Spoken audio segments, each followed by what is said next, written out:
recently made the switch to a stainless steel rice cooker, and I actually went with the same brand Aroma because I love that they do have an option, so you can choose whichever fits you best.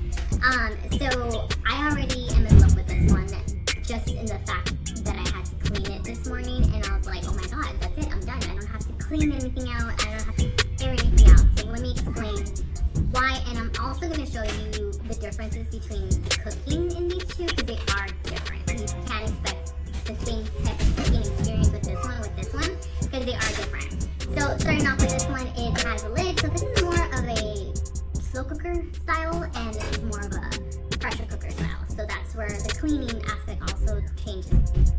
So this one, you just have the lid here, and then you have your really nice and thick stainless steel bowl. And as you can see, there's no like crevices on it, so cleaning this one and airing it out, like I could literally just get my drying towel, dry it all out, and I feel comfortable that I'm not missing any small crevice that has moisture that might build up mold. And then you have your base here, which that's it. You don't have to do anything. There's nothing you have to clean from this one because this actually drapes over it, so there's nothing to worry about like going into this part. And then cooking wise, press down to cook, it pops up to stay warm, and you have to unplug it because if you don't, it will stay in that warm function for a long time. But that's it, that's all it is with this one. I'll go into the cooking in a little bit. Let me show you how I would normally clean this one.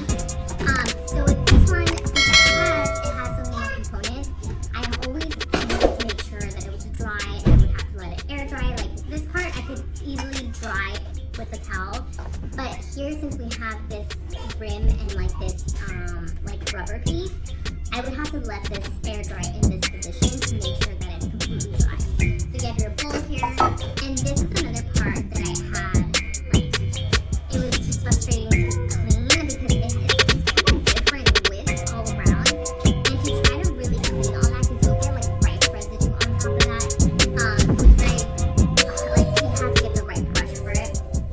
But again, you know, you have this little part here that catches moisture, so you want to make sure that's dry and you clean it out to prevent any type of mold building up. So as you can see, that had a little bit more steps before I can close it, store it away, and know that it's completely dry compared to like this one. When it comes to cooking, this one I would do a cup of rice and I would do slightly less than a cup of water, and it would be perfect amount of moisture. The rice would come out perfectly fine.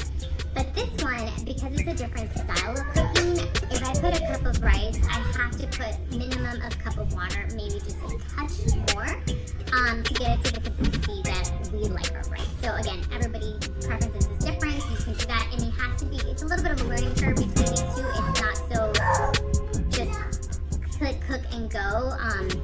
And again, everybody's preference is different. So for me, with my experience, the way we like our rice, when we did it with this one, it was like a cup of rice, slightly less than a cup of water. This one, it has to be a cup of rice, at least a cup of water, if not a touch more, to get it to the right consistency. But once it's done, even if it needs a little bit more time, because it stays in that warm function, I just kind of mix it and let it sit, and then it finishes like off. By the time we're actually going to sit down and eat, the rice is perfectly cooked through. So that's why I like this one, and you feel the differences between these two. And again, you can't go wrong whichever one you choose. Aroma has been a really great brand to me.